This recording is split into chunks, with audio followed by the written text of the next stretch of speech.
جد المفعول به تعين له تقول ضرب زيد يوم الجمعة امام الامير ضربا شديدا في داره فتعين زيد فإن لم يكن فالجميع سواء. دا سه مسله تاسو ته بیانوي کله چې په کلام عربی کې د فعل متعدی لپاره مفعول به او هغه نور مفاعل چې قیام په ځای د فاعل راتلی شو نائب فاعل جوړېدی شو په ترکیب کې مفعول به هم دی او هغه مفاعل هم دي چې قایمیږي په مقام د فاعل. نو بیا په دغه ځای کې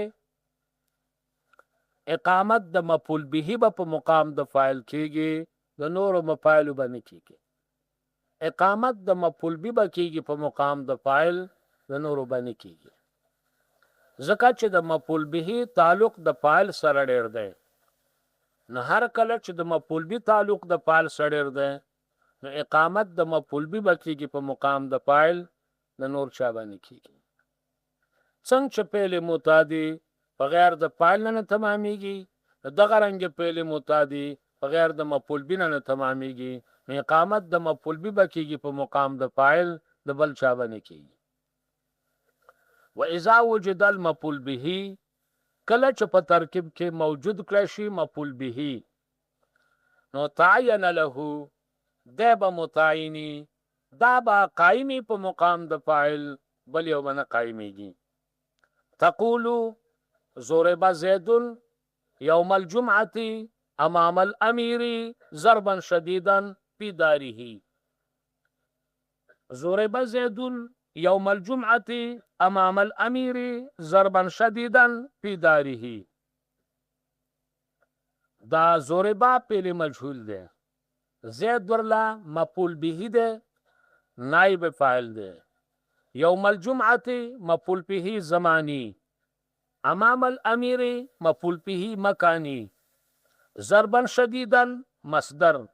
فی داره جاری مجرور. نو مصدر نوعی جاری مجرور زمانه مفعول به زمانی مفعول به مکانی مفعول به دا هر یو قایمیږي په مقام د فاعل. نو چې هر یو قایمیږي په مقام د فاعل نو د ځای کې مفعول به به قایم شي او دا نور به نه قایمیږي ځکه چې د مفعول به رابطه د فاعل سره ده اقامت د دې مفعول به په مقام د فاعل واجب ده نور به نه. نو د سینو شویل ضرب زیدن یوم الجمعة یا ضرب زیدن امام الامیر د سینو شویل د دې ضربن شدیدن سره د دې ضربن سره شدیدن ولګاو دا صفت ولو ګرځاو مقید کو په دې صفت ولی زکا کو ضربن مقید په دې شدیدن نشي نو دا به مفعول مطلق تاکیدی شي او مفعول مطلق تاکیدی نه قائمیږي په مقام د فاعل ځکه چې د خو تاکید د معنی پیلی کوي نو کو دا قائم مقام د فاعل شي به تاکید د معنی پیلی ونی کی نو په دې وجبانه فیصله دادا چې مفعول مطلق تاکیدی نه قائمیږي په مقام د فاعل. البته مفعول مطلق نوعی دا قائمیږي په مقام د فاعل شدیدن چې وسولګید اشاره شو دا مفعول مطلق نوعی دی. د مفعول مطلق نوعی د فاره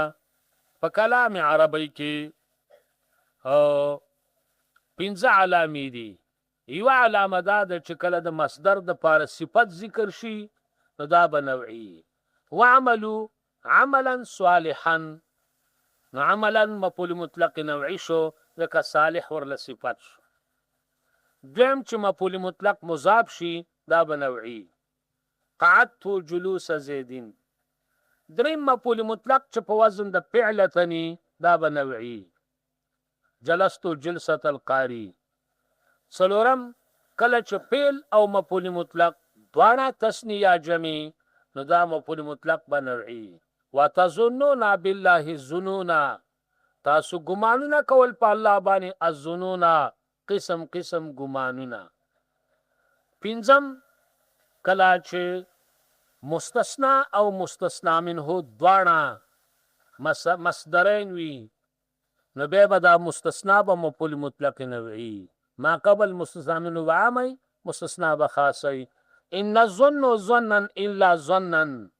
مخکې ظن عام کا ورستو ظن حقیر کا شو ان الظن الا ظنا حقیرا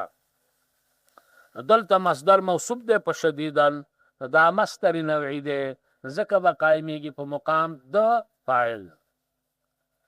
فتعین زید زید په دې صورت کې متعین شو دا فتعین دا پا تفریعیه ده او دا تصریح بما علما ضمنا ده دلته سوال دی چې مخکې خو تعین له وویلی شو نو بیا فتعین ولې وی نو جواب دا چې دا پا تفریعیه ده او دا تصریح د ما قبل لپاره ده او کو په ترکیب کې مفعول به نه وي او دا نور مفاعل وي چې قایمیږي په مقام د فاعل بیا ټول یو شان لښکر دی هر یو قایمېدی شي په مقام د فاعل او ترجیح د یو په بل نشته فإن لم يكن فالجميع سواء بیا ټول یو شی دی فرق یې نشته پوه شو پې لکه زید نشته خو یوم الجمعة او امام الامیر او ضربا شدیدا فی داره دی کار یو قائم ہے په مقام د فاعل ضربا یوم الجمعة امام الامیر ضربا شدیدا ضربا یوم الجمعة امام الامیر ضربا ضرب شدید دار یو شی قائم دی دا یاد ساتئ چې کله په کلام عربی کې یو پیلی چې متعدی دو مفعول تا او په مفعول اول کې معنی د فاعل وي او په مفعول ثانی کې معنی د فاعل نه وي کله چې په کلام عربی کې یو پیلی متعدی دو مفعول تا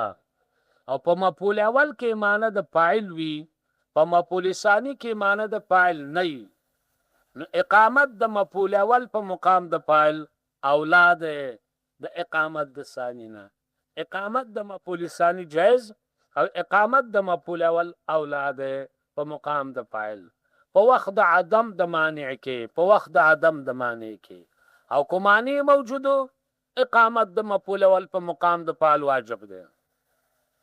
نو الاول من باب اتتو دا الاول صفت موصوف غواړي موصوف په سما ذکر کو والمفعول الاول دسه مفعول موصوف ده اقامت د مفعول اول په مقام د فاعل د باب د اعطیتو اولا من الثاني دا اولاد د اقامت د ثانی نه باب کی اشاره تعمیم ته ده هر هغه فعل چې متعدد دو مفعول ته او په مفعول اول کې معنی د فاعل شته او په مفعول ثانی کې معنی د فاعل نشته نو کدای او کدای او کدای اقامت په مقام د فاعل اولاد اعطیتو زیدن درهمن ورکړې مې زید ل روپۍ نو چې تا زید ل روپۍ ورکړې زید اخذ شو روپۍ ماخوذ شو او اخذیت معنی د فاعل دا ماخوذیت معنی د مفعول دا نو اعطی زیدن درهمن ویل شو اعطی زیدن درهمن کسوتو زیدن صوبن اغسطی مو په زید باندې جامه اغسطی مو په زید باندې جامه نو زید کاسی شو لابس شو کاسی او لابس شو او جامه ملبوس او مکسو شو او لابسیت باندې د فاعل دا لہذا اقامت د مفعول اول په مقام د فاعل او لا او حلواش خا لابستو زیدن صوبن په زید مې جامه واغوسته چې دا جامه واغونده زیده دا څه چې دی اغوستي دا ښه نه دي نو زید لابس شو جامه ملبوسه شوه او لابست معنی د فاعل ده نو دا به اعطیت دی بل دی خو چې متعدد دو مفعول ته یو په مفعول اول کې معنی د فاعل او په مفعول ثانی کې نه نو اقامت د مفعول اول په مقام د فاعل اولا او حلوا ده نو الاول من باب اعطیت اولا من الثانی اقامت د مفعول اول د باب د اعطیت اولاد د ثانی نه دا په صورت کې چې امني که امن نه نو به اقامت د مفعول اول په مقام د فاعل باندې واجب ده اعطیتو زیدن عمرن اعطیتو زیدن عمرن نو دلته